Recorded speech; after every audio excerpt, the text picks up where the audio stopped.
Hello, thank you so much for joining me for another studio vlog. This vlog, I'm going to actually introduce you to a couple of the artists at Collective Haunt, which is the gallery that I also work from. So I'm going to introduce you to Jane Skeer and also to Sonya Unwin. So let's go there now. This is Jane Skeer. How you doing? Welcome to India, is what I should say. Yeah, I should just show you what's behind her. Don't come behind her. There is so much rubbish. There is so much stuff. Did you want to tell us a bit about what these photos are? So I spent a month in India in February 2020. I was lucky. I got back just as COVID sort of shut Australia down, you could say. So I spent a month there photographed. I just was in awe of the colour and the textures and Kerala and the people and everything. So, and I can't turn off. I've come back and yeah, and I just I've brought colour back to my studio in a crazy sort of way. And yeah, look at these. Look at these guys. Yeah, so it's just the sensory overload over there was just amazing. So but I'm at a point now, I'm sick of drawing and painting, so I'm going to go back to objects again. So I've just hit the wall today and I've realised that's enough. That's it. Fair enough, fair enough. I will put Jane's website in the description box down below so you can check out more of her gorgeous work and also her Instagram page if you want to see more videos. This is Sonya Unwin, who is in Collective Haunt, and look at her amazing painting. Tell us about yourself, Sonya. I'll put you on the spot on YouTube. Today I'm out in the gallery framing because I do that a little bit with my work as well. And this one's going into an exhibition at the Women's and Children's Hospital in May. So I'm getting very well organised and involved in 2 other exhibitions this year as well. So I've got 3 on the go this year. Fantastic, and I'm going to go really close up and show you. Look how she's matching. Look at this. That's very impressive. Obsessed by the colour raspberry at the moment. Isn't that gorgeous? Close up. And I will put her website in the description box down below. You do have a website, don't you, Sonya? Instagram's probably easier to find me on. Okay, and then I'll have information about the exhibitions as well. Thanks, Sonya. Thanks. So I have been asked about what I'm weaving on this loom. It's a really large, wide warp. And what I'm actually weaving is part of my banner for the Bowerbird Design Market in May. Let me show you what I mean. This might be a bit hard to explain, but this is my banner. It's actually really long. It's all rolled up. I'm not going to unroll it here. I don't have enough room, but it's a really big banner that goes on the back of my stall. It's about 2.1 meters long. And I think the banner for Bowerbird is about just over about 2.5 meters wide. So it's quite a big backdrop. So last year I just had this with another poster next to it. I'll insert a picture of what I had last time. But this time I am going to have some hand woven fabric on either side of the banner. So on the dark carpet it doesn't look very impressive, but I think against everything else that's white, having this one here, then the banner, and then another one here, that will actually add a really good pop of colour to my store, because my store does tend to look quite plain and quite white based, mainly because I want to keep it as clean and minimalist as possible, because the main sort of thing to look at my store are my hand weaving. So I want these colours to pop as well. But I'm hoping that my store will look a bit more professional this time, and also my plant holders will be featuring quite heavily, so there'll be quite a few plants there as well, which should give the stall a bit more dimension. So I'll talk a bit more about preparation for my Bowerbird market in the upcoming studio vlogs if you're interested.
Okay, it's time for me to answer a couple of tapestry questions.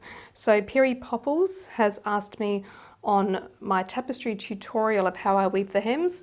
They asked me how many strands do I use for the main part of the tapestry.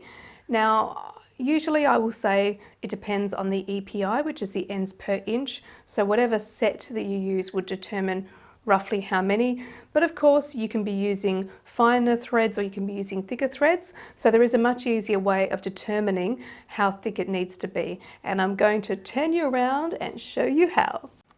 Okay, this might be a bit tricky to explain, but I'll give it my best shot. So basically, can you see you've got the warp threads here? When you put a bundle of yarn together, see if it fits nicely between two warp threads. If it does, give it a try, see if it works. If you are getting too many, I'm going to say lice, so if I say lice, if I don't beat it down enough, can you can see white warp? That's called lice. It totally is. But if you are beating it down and it's beating down nicely, then you've probably got the correct balance of threads in there. So with this particular one, I have 4, but they're not just the same. So I have 2 thicker wool yarn, 1 Australian Tapestry Workshop yarn, which is very thin, and 1 strand of linen. That makes sure that this is very stiff.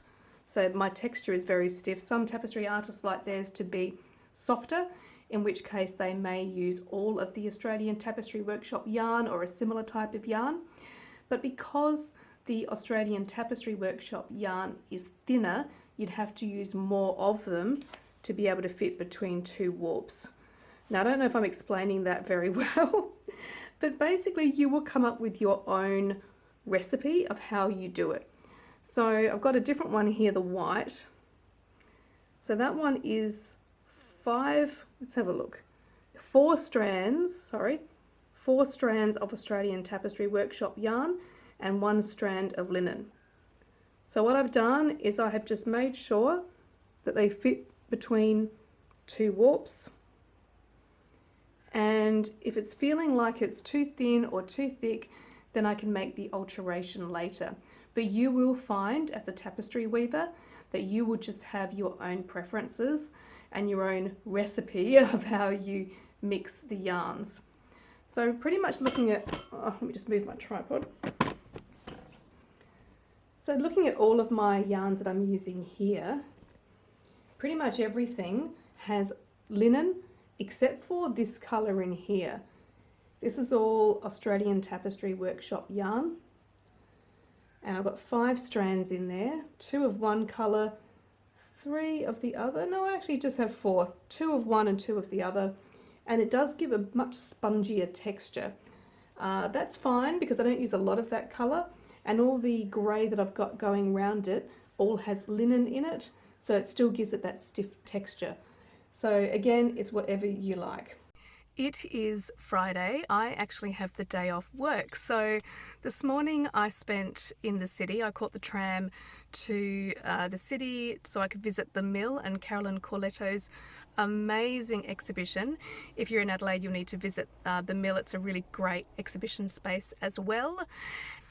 And then after I got off the tram, I stopped in at Cherry Darlings, which is a vegan bakery at Forestville.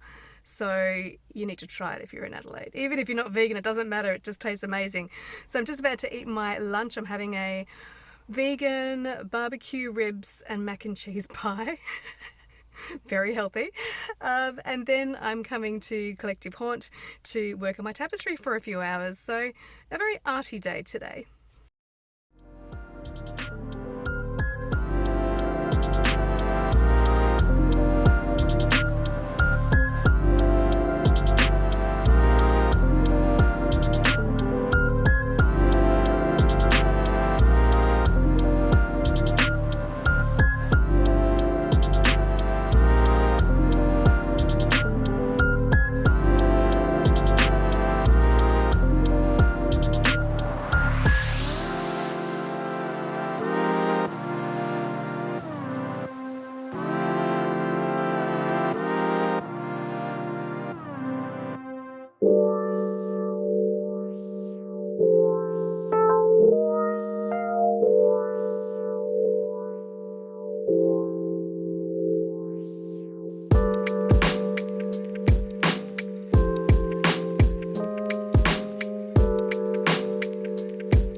consciously try to operate from these.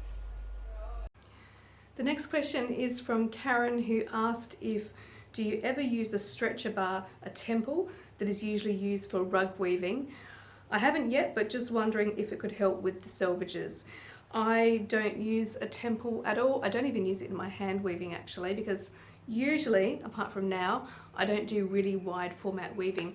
But with tapestry, there are a couple of ways that you can make sure that the edges stay nice and straight. The first one was the lazy line technique, and if you haven't seen that yet, then just go and check out my last studio vlog, and that will give you some information about how you do the lazy line technique. There are a couple of other options that I've got for you as well, so I'll turn you around again and I'll show you what I mean. Okay, so to keep the edges nice and straight, I have a couple more suggestions for you. If I put my hand here, you may see I've got a double warp on the edge. I've got one there and I've got one on the other edge as well. I started using this when I very first started weaving because I felt that it just gave my edges a bit more structure, and I have felt that that is one way of keeping the selvages nice and straight. The next way is being really, really careful when you turn at the edges with your bobbin or your butterfly. So we're at the edge now, and I'm going to go here, and basically what I'm going to do is stop, check that it's not pulling in or going out too much, and then start weaving, but only just weave a couple, beat down, and then just check that that is all in line. You can tighten it there, or you can loosen it off if you need to. Once you are happy with that, then you can start weaving again. So then we can go back again. If you keep doing that really, really carefully each time you get to the edge, then that's a good way of keeping an eye on your edges. The other way is to measure your tapestry consistently. So every centimetre or so, get your tape measure out, measure either along the whole tapestry, or you can measure the distance, see if I can move this, between the edge of your loom and the edge of your tapestry. And if you're keeping that distance fairly consistent, then you're sure that the edges are nice and straight as well.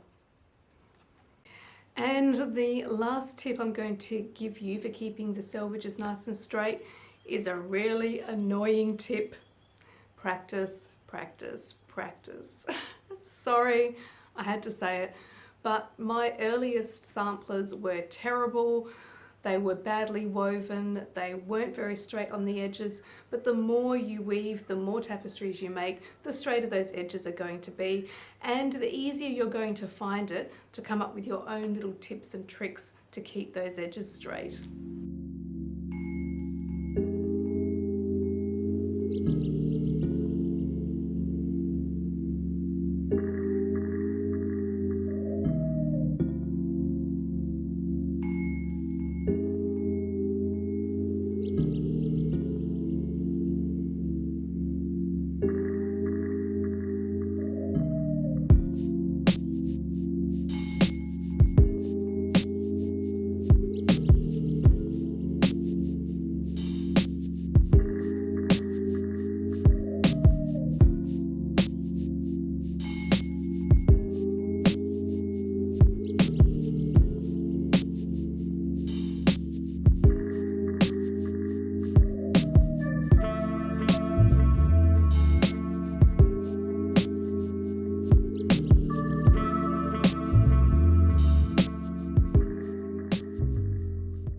Thank you so much for hanging out with me in this studio vlog. It was a long one, but to be honest, I like watching long studio vlogs, so I just thought that I would see what you guys thought. So leave a comment, let me know what you think.